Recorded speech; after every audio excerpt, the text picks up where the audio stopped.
everyone. Welcome to the Cynthia Linox Show. I am your host, Cynthia Linox, here to remind you that this is the best season of your life. Today, we're going to unpack another episode of a journey of self discovery. This is a journey that we are going through together. For those of you that follow my show, and again, welcome, a special welcome to you that are every week subscribers to the show. I do appreciate that. And if you are new, this show is a little different. Understand, I need you to understand that it's not for everyone. I realize that it can be a little polemic, controversial, and so forth, but that is just the way it is. That is my show, and that is what I enjoy sharing. When I talk about a journey of self discovery, I'm talking about a place where we are getting to, or we are discovering our true, authentic selves so that we can navigate through this life without living on autopilot, automatic pilot, or a performative type lifestyle. Sometimes we don't really even realize that we are living a life, performing, living a life for others, and so forth. And then, we don't really get the gusto out of our life. It's important to understand that life is for now, it is for pleasure, and it is for us to enjoy now. So some of the things that I share also has to do with a journey through of religious deconstruction, and that is for people that are discovering uh, areas in their lives, in this case, religion, how it's hindered them, the indoctrination, the programming, the doctrine that's been seared into their minds and shaped their lives. I'm here to tell you that we have been lied to all along. Now, that means you may have your belief system so cemented in your mind that you don't want to hear any of this, and that is okay. Then this show is not for you. But for those of you that are on the fence, that are asking questions which cannot be answered in church, because it's always discouraged uh, when you ask question in church. It's discouraged. Why? Because it challenges. I need to put this on never here.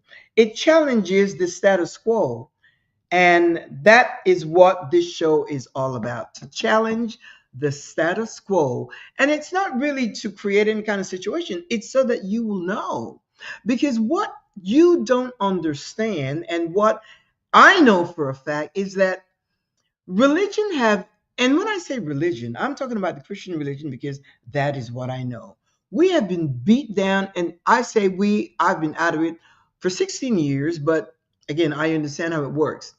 The whole doctrine beats you down to such a place that you lose yourself. You lose who you are, and you don't realize the magnificent, wonderful, powerful person that you are. You don't understand your power. You don't understand your greatness. You don't understand your ability to create. You don't understand the honor and the greatness that's inherent of you. You don't understand that. Why? Because it's been stripped away from us. Because we have been told all of our lives, all of our religious life, that, uh, you're just a piece of clay. You are a filthy rag. Without God, you are nothing. You can do nothing without the Lord. Don't steal the glory of God. Don't make yourself low that he may raise, diminish so that he may increase. We've been told all these things, so we navigate through life really in a state of helplessness. In a state of helplessness, we do nothing. Whenever something good happens in our lives, We are afraid to take credit. We are afraid to um, to pat ourselves on the back. We are afraid to accept compliments. We are afraid to accept an award. We are afraid to accept a championship whenever it's merited. We're just afraid to recognize our skills, our expertise, our talents, and all of that. Why? Because we're told that without God, you are nothing. And I am here to tell you, my friend, that we've been lied to, because if you were to allow yourself, like I have, I mean, let's say, for instance, you want something, and we do have the ability to create, or we do have the ability to pull the universe and to bring the things that we want uh, in our lives. And if you were to, let's say, for instance, you want a house, and you start to design or look for that house, and you, in your mind, come up with the type of house that you want, and you do the things necessary, you think about it, you ponder on it, as a man thinks in his, as a man, as a woman thinks in his heart, so is he. I am telling you something, you do that, and in 3 years, in 2 years, you will have that house.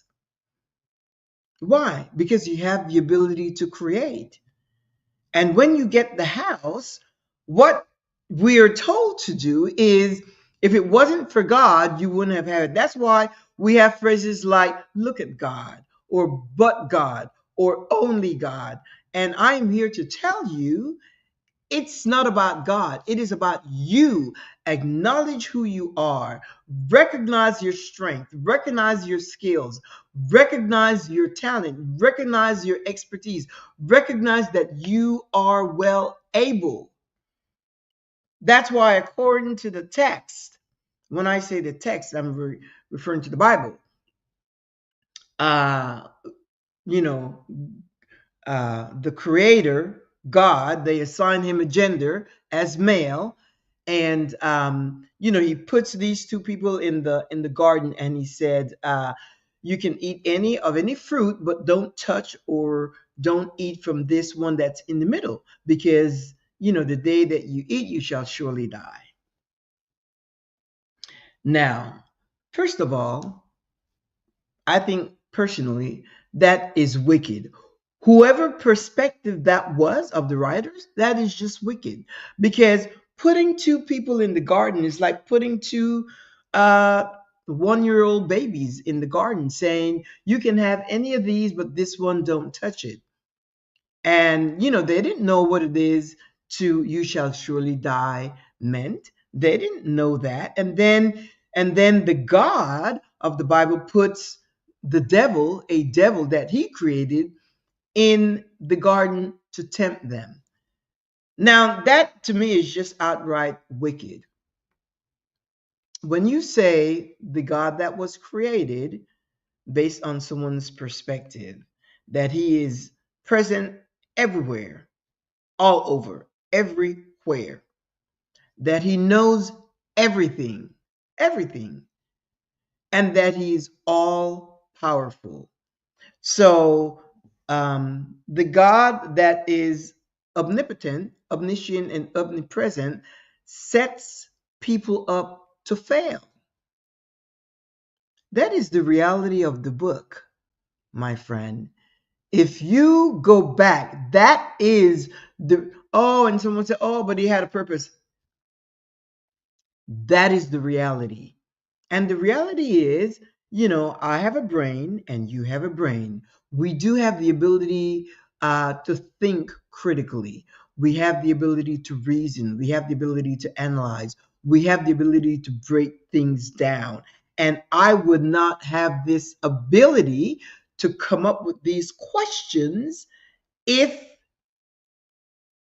according to the book, if it wasn't given to me. I was made by my mom and dad. I don't subscribe to this about God created human. That's a whole different story there. But if you have the ability to think, why would you uh, subscribe to that whole thought, and perhaps the question is not why. Now you know. Now you know that this is the journey of self discovery. Now you know that you've been lied to. And that's why, your life is perhaps the way it is, not exactly the way you want it to. Because why? Because you continue to wait. And how would you know? Somebody asked a question the other day, and I began to ponder on that. No one has ever seen God. One thing we do know, according to the book, one thing we do know is that he said he never changes. So whether it's Old or New Testament, you have got to believe it. If you're going to believe it, you're going to have to believe all of it. And he says, I am the Lord your God. I never change. I'm the same yesterday, today, and forever. So that means his character never changes, doesn't change, regardless of how you interpret it. That's what it says. And so I go back to the garden with Adam and Eve. Even if they missed the mark, just imagine. He, according to the book, tells us to forgive 70 times 7, but he could not forgive Adam and Eve not once. Does that make any sense? How can that make sense to our minds? How can we process that? How can we justify that? I don't subscribe to this whole thing about 70 times 7. I don't subscribe to that. I don't subscribe to turning the other cheek. I don't subscribe to given it shall be given unto you, good measure, pressed down, shaken together. I don't subscribe to any of that.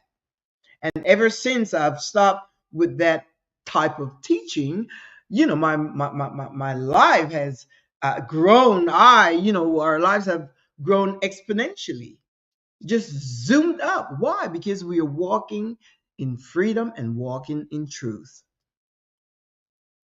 Now, the question is, no one has ever seen God. No one has ever seen Jesus. No one. Why? Because, they don't exist. Call it whatever you want. The universe, a force, source, Yahweh, Allah, whatever. Don't exist. But it says that he will come as a thief in the night. You know what? I should have looked that up just to verify, because I've read the Bible a few times, but I haven't touched it in years, because it's no longer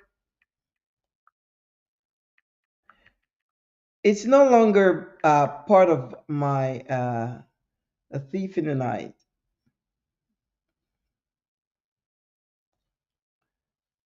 uh, scripture. Oh, here it is. Yeah, the scripture that refers to a thief in the night is 1 Thessalonians 5:2, which states, for you yourself know perfectly that the day of the Lord will come like a thief in the night. I knew it was here, but I didn't know what verse it was, because, again, I don't, like a thief in the night. So just imagine, how would you know that it's him? Believers, Christians, are waiting uh, for someone to show up in the sky, Jesus, so forth.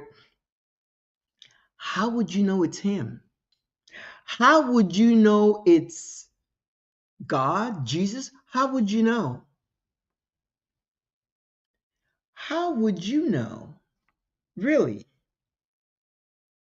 How would you know that it's how would you know that it's him coming? According to the book, according to the authors, they wrote all that. Just like they wrote in the last days, many are gonna, stray away from the word and so forth, because they it's like King Leopold said to the missionaries. They said, teach them to read, but not to reason. Look it up. King Leopold, when I think he's Portuguese or whatever, when he went to the African nations and he was telling them what to do and how to indoctrinate them and how to train them, and that is what happened. Teach them to read, yeah. Anyone can read something, but not to reason. And here we're talking about critical thinking skills. So the question is, how how will you know that it's him coming? Now, suppose this is true, and this person is coming in the sky, and he looks Asian. What would you do? It says here in First Thessalonians 5:2 that he is going to come like a thief in the night. Now, you and I know that thieves wear different types of clothing. What if he's wearing a mask? How would you know? What if he's wearing a hoodie? How would you know that it's him? How would you know? How would you have you ever thought of that? How would you know? As a matter of fact, I think it's in Ezekiel when God allows, there was some issue with King Ahab, and God allowed them. He said, I will send a deceptive spirit. So he can send a spirit of deceit, a deceitful spirit to deceive you. Remember, your God is the same yesterday, today, and forever. And that's what he said. I can send, I what if he decides to send, because this whole thing, this whole book is written, created by mere human, mortal man. And they all went their separate ways with their own thoughts, their own perspective, their own opinions, their own views, their own take, their own imaginations, because that's what it is. They created from their imagination. Just like if you want that house, you can create from your imagination the house that you want. Create that house, and you will see it in a couple of years.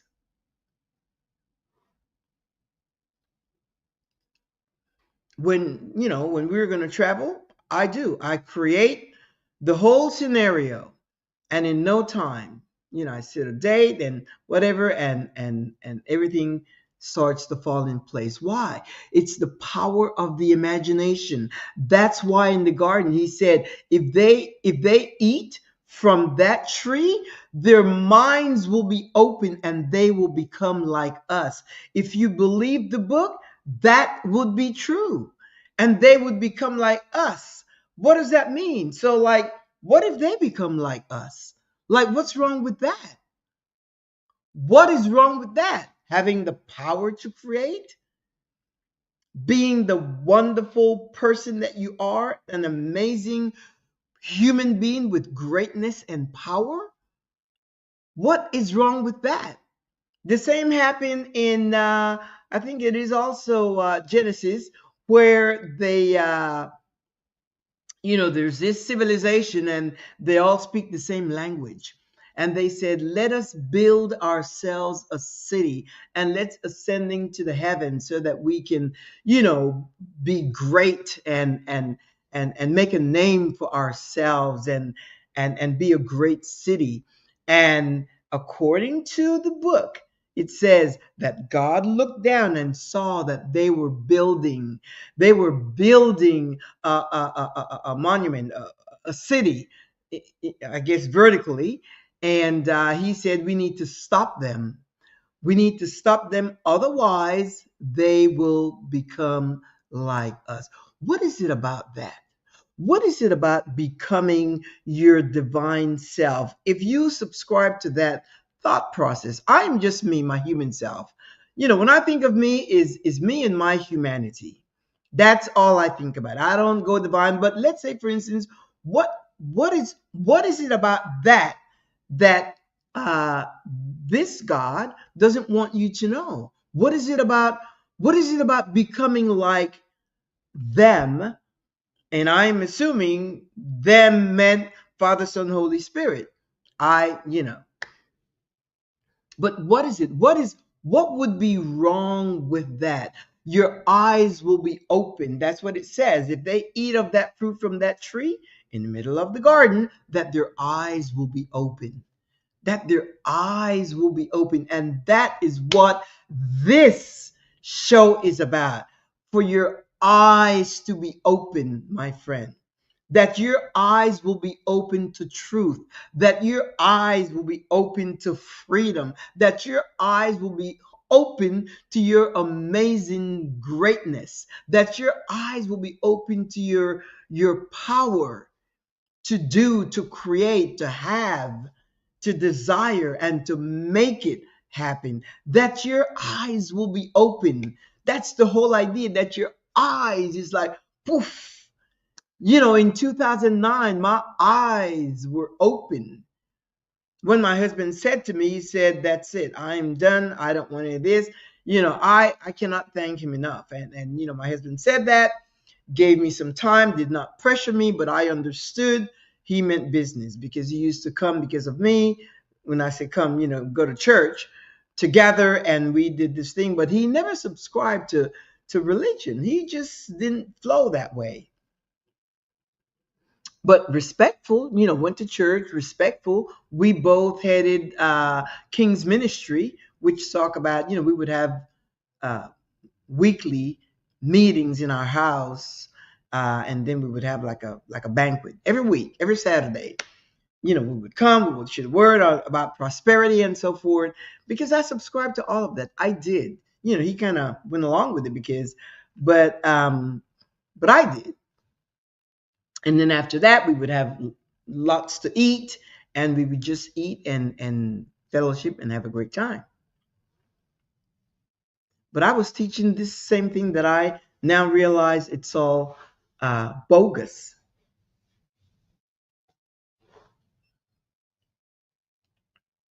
Nada que ver. Has nothing to do with anything.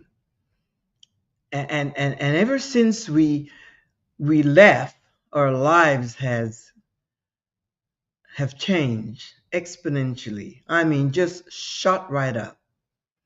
And even for those of you that have this cliche that says, well, it's not church, it's not religion, it's a relationship, let me tell you something. When you are in a relationship with someone, it is reciprocal. It is a give and take. And I really feel for those people that are going through infirmities and just situation in life. If you don't have a give and take in a relationship, just imagine um you're married. That's a relationship. You're married. You have a relationship with your husband. He is not providing. He's not meeting his responsibility as a provider, because according to the book, God tells you, I will never leave you, I will never forsake you, even till the end of the earth. But your husband is not providing. He leaves work, he stops, he eats, and he comes home and you are hungry, and he doesn't provide for you. He doesn't even ask you if you ate. He doesn't even ask you if you're hungry. You didn't eat because there's nothing in the house to eat. But you are in a relationship. Do you see how abusive that is? That is the reality. And God said he doesn't change. I'm the Lord, I change not. And he doesn't provide for his household. And we have been hoodwinked, bamboozled to think that even in the midst of that, we said, in all of it, God, I worship you, I praise you. Just it's almost like it's like Stockholm syndrome. You know how Stockholm syndrome is. When the captive become enamored with the captor and start favoring their captor. You are sick. You need healing. And the person with the power to heal stands by as a silent observer, watching you going through such harmful treatment, whether it's chemo or radiation or dialysis or oxygen, all of that. Yet that person has the power to heal you. I'm telling you, you have more power within yourself to heal yourself. You just have to do a little research. You have to do a little research and start using natural remedies. Start using the things that nature allows for us. And start using your mind to see yourself as whole, complete, healthy, every cell working in concert with each other, getting rid of the bad cells and just fortifying and regenerating the good cells. You have that ability. Physician, heal thyself. You can heal yourself. But if you think in your mind that you are in a relationship, my friend, if your needs are not met, that becomes an abusive relationship. And many stay in relationships that are abusive because they're like, well, it's just like when people take vows for better, for worse. I didn't take those vows. For better, for worse, for richer, for poor, in sickness and in health. I didn't take those. We didn't take those vows. We wrote our own vows. We didn't take those vows at all because I didn't want anything to do with that. For better, for worse. No, no, no, no, no. And if you are in a relationship with this God that you have imagined, created in your mind, based on what's written in the book, because if you are honest with yourself, and don't be afraid. Again, it's just you and I that are chatting here. Everyone else, if it doesn't apply to you, just scroll. It doesn't apply to you. But this is just you and I. Just think of it. Just think. You have the ability to think, to process, to reason. To reason. But you see, a lot of a lot of Christians haven't read their Bibles. They don't know what's in there. They don't know that, God is fundamentally wicked. He's a wicked God, unforgiving God. There's so many instances that in this society today, I mean, look in Gaza, that what happened there in Gaza, I'm sure millions of people were praying for that whole culture, society, population. They were being slaughtered. They were being slaughtered. And God of the Bible stood by as a silent observer. Just stand by. He just stands by and just watches, just observing. That's the reality. Before I kind of just share this on a surface level, but I've become so passionate about this just because of you. Just because you need to hear this so that you can process it for yourself. You can romanticize religion. I used to do that. I just skipped over the Old Testament. But now that I have gone back and unpacked, because I need to know that my morality is not based on the doctrine of the Bible. because my morality would not allow me to destroy the firstborn sons of a certain culture. It just wouldn't happen. Just slaughter them. Then you have like some young kids. They were laughing at, I think it's Elijah, because he's bald headed and whatever. And there they were. They just laughing and making fun of him. And the God of the Bible sent a bear to maul, like 42 of them were mauled by the bear. I don't know, one, two bears, whatever. It's wicked. These are wicked acts. These are wicked acts and things that we all have the ability to be wicked. We all have the ability to be evil. But I don't, I have been away from this doctrine for 16 years now. And before that, I didn't subscribe to a doctrine. When I was growing up, that was not part of my upbringing. We had a great life. And the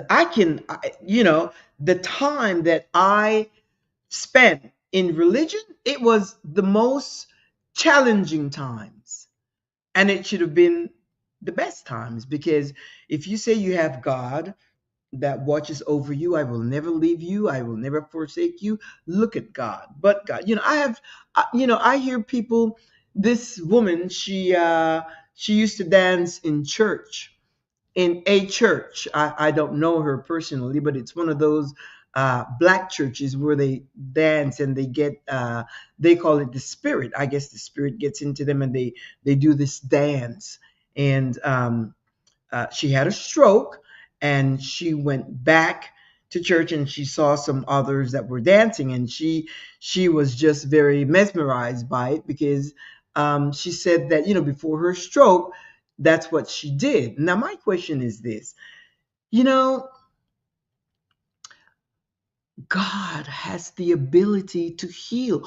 Why, number one, you would not allow your child to go through something like that? You have to ask yourself that question.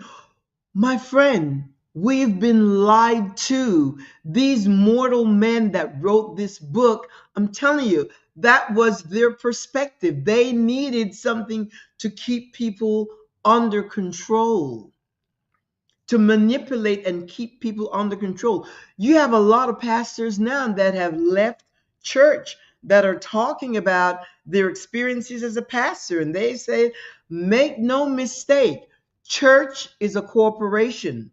Church is an organization. The pastor is the CEO. Church have board members.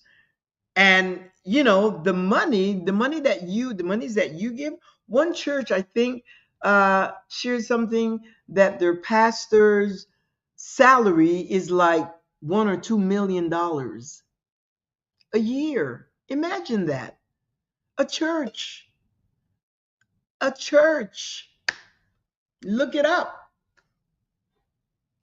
And that's the truth. I used to be one that would, I was never a pastor, but I would give seminars every now and then, because I was director of King's Ministry, which is the prosperity ministry that my husband and I were over. And so if we had like a seminar or whatever, I would receive an offering, and I was good at it. And of course, when I receive the offering, it goes to the pastor. And I was of that mindset that it was okay, that there are bills to pay and blah blah blah. But these people really, my husband and I had great jobs. I mean, our years in corporate America is just great. So we made enough money to do the things that we wanted. So we didn't do all that. And my husband wasn't one that tithe. He did not believe in tithe. He came from another persuasion, and they didn't take 10% of that, and he was not about to tithe. I am so grateful for that now that I look back. because he's so responsible. My husband is the kind of guy that he doesn't wait for something to break. He would say, the AC system is now like 10 years old, 11, 12, whatever. We need to replace it. He doesn't, because he doesn't wait for a hot summer for it to break down. We have to call it. No, no, no, no. He is just one. That's the way he thinks. And that's the way he's always been. So in his mind, he always says, my responsibility is for my household, not the church. We used to have a little thing with that, but I never used to challenge him because he was so responsible. I could count on him to take care of the household in every way. But, I was working, making a very good uh, income, and I used to give uh, offerings and first fruit to our pastors. First fruit. And I really believe in that. And I used to give that with joy. My husband is not going to tell me not to, because that was a personal decision that I made. And I did that for many years. Every month, I would send, a check with a card. And I enjoyed doing that. I wouldn't do that today, but that was my mindset. That was my mindset. And I really believe that, um, he didn't tithe for us, and I didn't like, well, I'm going to take my money out and tithe. That's not the way we roll. He was responsible for the thing, and I had, we just didn't tithe. But I was okay with giving first fruit every single month, every month. Nobody asked me for it. Nobody required or demanded anything. That was just my thing. And I thought that was okay. But our prosperity came because my husband was responsible, not because the windows of heaven was open and pour out a blessing that you have. Because if that's true, then your bills should be paid. You should have more than enough to help your neighbor, and you should have more than enough to be able to do the things that you desire to do, and not be in lack and poverty and distress and broke. None of that. Where is that God? And I take pleasure in challenging that book. When I say that book, I'm looking at I'm looking at the electronic screen here on my iPad. I take pleasure in challenging it. And I am so happy that in this season in my life, that I have come to this type of awareness, so that I can really get gusto and pleasure out of life and live my life unapologetically. Amigos, we've been lied to. Whether you believe it or not, that's up to you. But I'm telling you that are on the fence, you that are asking questions, you that want to get out of that situation, that need clarity, you must ask the question. And if God said, I will send a spirit of deceit, a deceitful, a deceptive spirit to Ahab, he's the same yesterday, today, and forever. They messed up, these authors. They wrote things, and again, when you read that, it has an element of fear, and that's why people are afraid.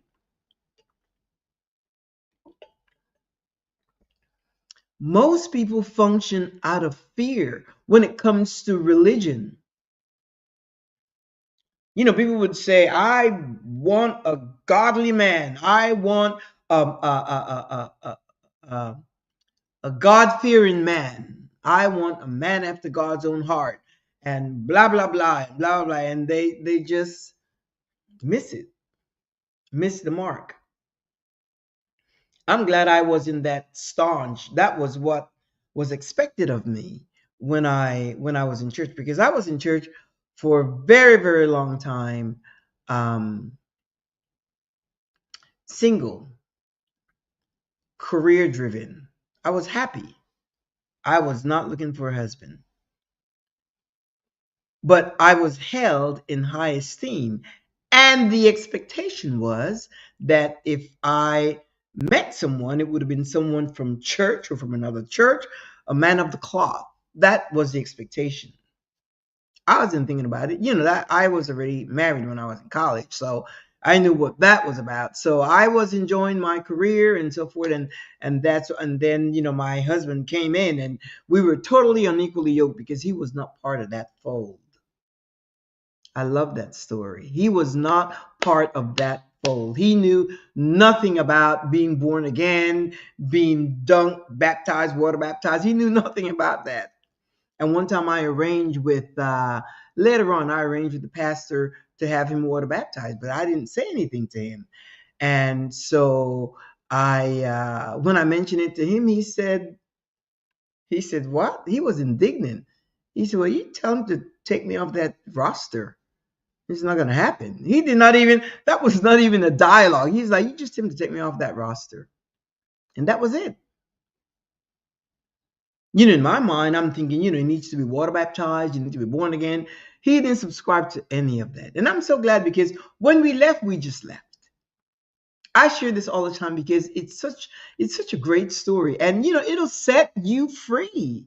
If you have situations where you are wondering or you're worried or you're concerned, or the main thing is fear, because this whole Christian religion is based on fear. So how can you be yourself when you are afraid of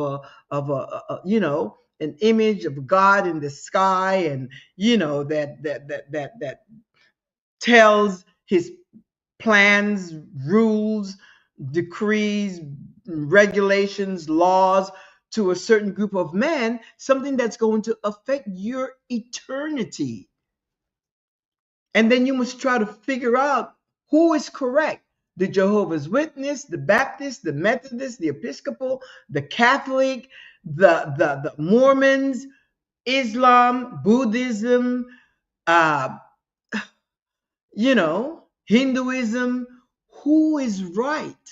Who is correct? Do you see how that is? Do you see how that is can be so that would be wicked for someone to do that. That would be wicked for someone to do that. Just think, as I mentioned, here is uh Apple with an iPhone. They have an update, everybody gets notification. If you have one of the recent uh, iPhones, I guess, I don't know, iPhone 8, 9, 10, 11 through 16. I don't think it goes all the way back to iPhone 1 or 2. But if you have a recent one and they have an update, guess what? You get a notification. What happens is that, if there is an update in the security efforts, the security application in the app, everybody gets it. If Siri has to be updated, everybody gets it. And if Apple can do that simultaneously, and that's not just in one region, that is worldwide. And you're going to tell me that a God in heaven, the master architect of the universe, is going to set aside, just think of that. Just think of how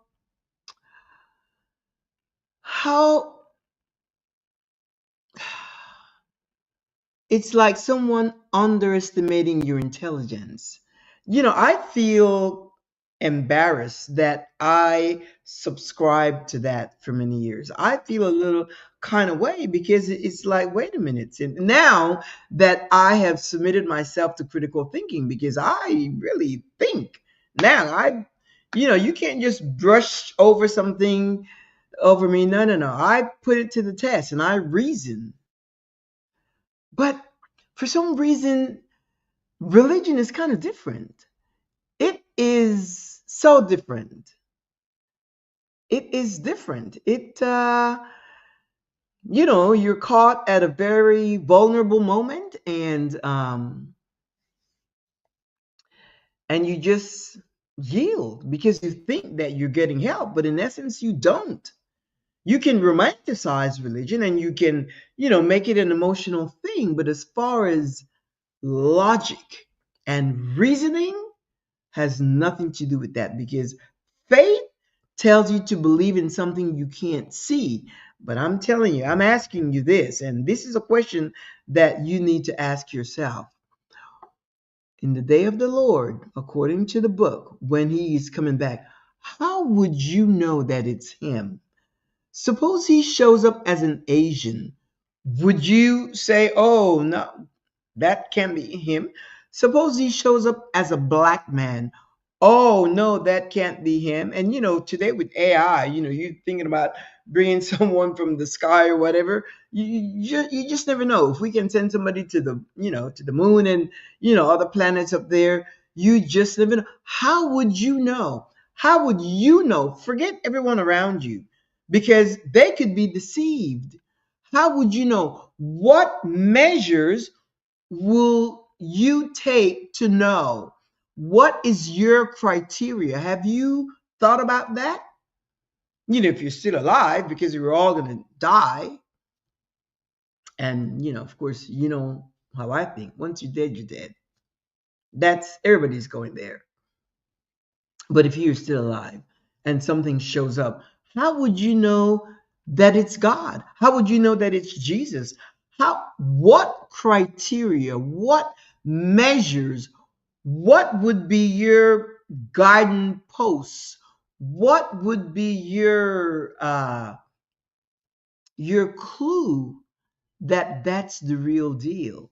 When he says in Ezekiel, having to do with Ahab, that he would send uh, a lying spirit, a deceitful spirit. So if he did it once, he can do it again. He's the same yesterday, today, and forever. I am the Lord, I change not. This sounds like but you know what? This is for you so that you can open your eyes. You can free yourself from the fear. You will know once you go digging and checking. I'm not telling you what to do or how to do it. You have got a brain. You have got the ability to think. You have got the ability to process information. You can think things through.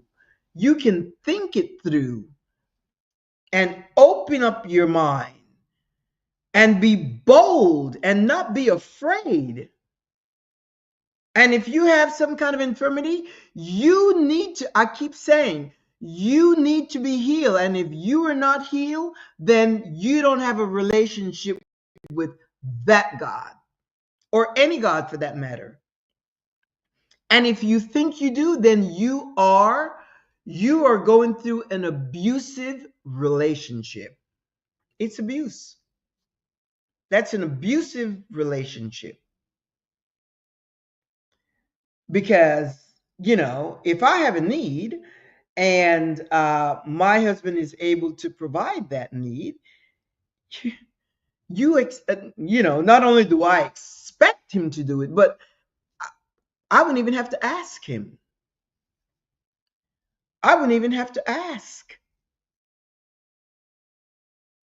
When I broke my ankle a few years ago, I mean, he just moved and got the best orthopedic surgeon, and and then after I had the surgery, he went to the pharmacy and got me one of those knee scooters, those knee scooter things, so that I could, you know, navigate throughout the house. And he hardly wanted to leave me by myself, because he was concerned that, if I needed help or something like that. And of course, I was determined to heal fast and to get back on my feet. And I broke my ankle roller skating. Just a bad move, because I know how to roller skate. And so I was determined to heal like right away. But he did some things. I had never seen him that way because, we have, gone through our lives healthy. And, I wasn't sick. I just broke my ankle. I broke it one day. The next day, I had surgery, 2 o'clock in the afternoon. He saw to that. I didn't have to do. All I had to do was to send the doctor the prognosis or the diagnosis from the urgent care, because I first went to the urgent care. I was evaluated, and she wrote what the X-ray showed, and I faxed it to him, and I was in surgery the next day. Fortunately, because usually what you have to do is wait, get a referral, at least get a referral, and then you have to set an appointment with the doctor, because a broken ankle does not constitute an emergency for them. But for us, it was like a national holiday. We needed, and the ER doctor said you need to have this taken care of right away, otherwise the bone is going to set and you will have a limp and blah blah. So, for him, for my husband, well, he wasn't at the urgent care. I was there by myself, with a friend, and not until I got the diagnosis and on my way home is when I called and said, "Guess what, honey? Blah blah." He dropped everything. He dropped everything. He was at the office. He dropped everything, and he came right home. And he was, as a matter of fact, as my friend drove into to the, as she arrived at the house,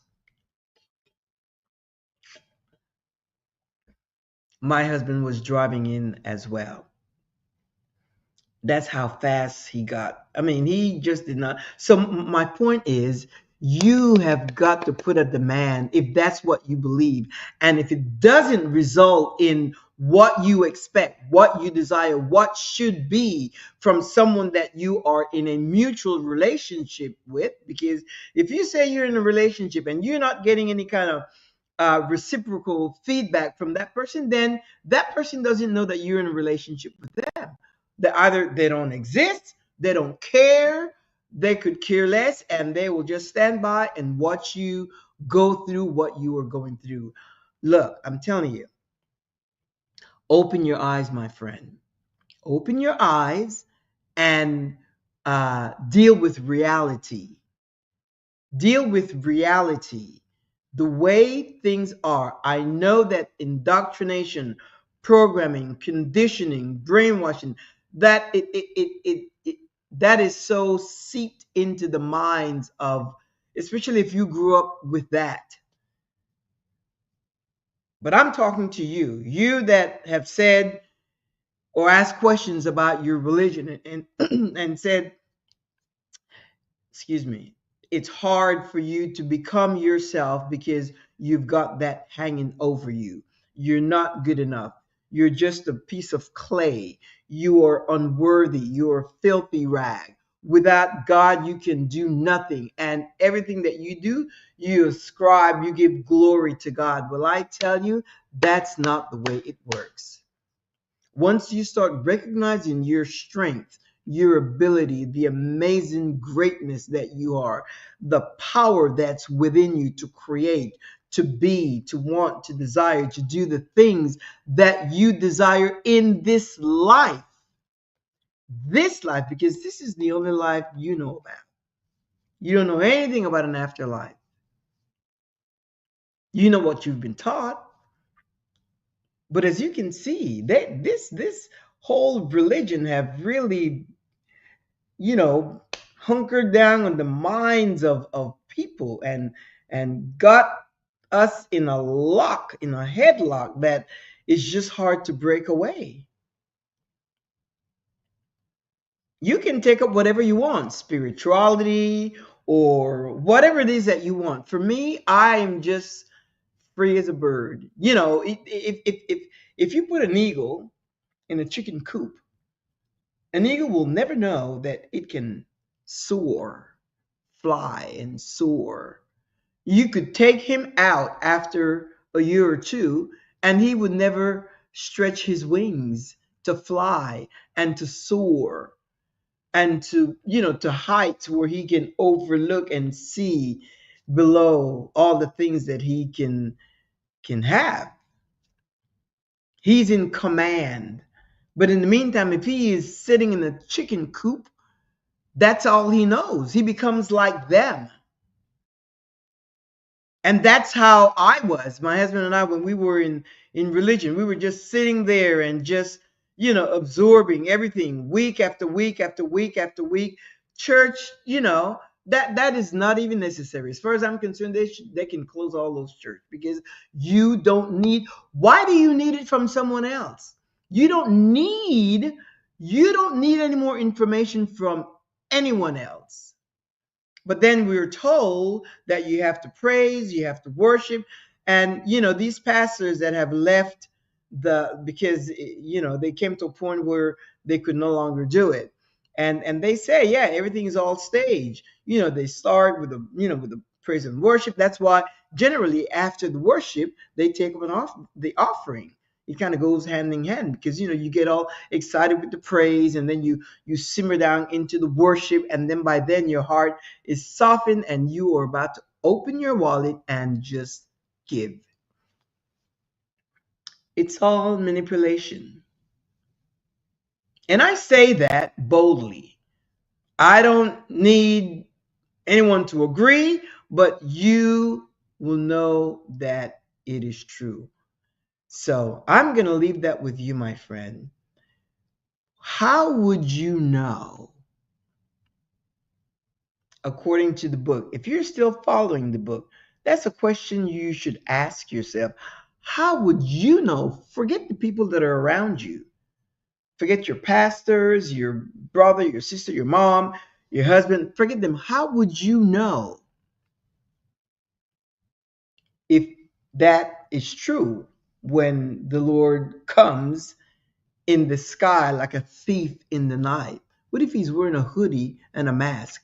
How would you know it's him? How would you know? To me, that would be wicked. To say that you will come back and then not provide any kind of guideline. I'm going to leave that with you so that you can sup on that, so that you can unpack it. You can add some critical thinking and reason to it, and know what your next step is. And by next week, you're going to discover some things about yourself that's going to make you love yourself even more. It's going to make you adore yourself. It's going to open your eyes to your strengths, your abilities, your skills, your expertise, to know that you can decree a thing and it will happen, and that you have the power to create. And with that, every Thursday, 2 p.m. Central Standard Time, we have a date right here. And if you can't make it, you see these icons down here? Look, it's Facebook, YouTube, and LinkedIn. You can pick it up 24/7. You can pick up the show 24/7. Now, if you need to drop me a note, you can go to the CynthiaLinoxShow.com. Scroll to the bottom. You'll see a square there. Drop me an email and I'll get it. And whatever it is that you want me to cover, I will cover that. In the meantime, it's supposed to be really cold today and tomorrow and so forth. So be careful. If you don't have to go out, don't go out. But in the meantime, you have a fantastic weekend. Whatever you choose to do, enjoy it to the fullest. Make your life count now. Live intentionally so that it can be meaningful. You can have a meaningful experience. So, hasta luego, amigos. Hasta la vista. Hasta la próxima semana. Ciao. And I will see you next week.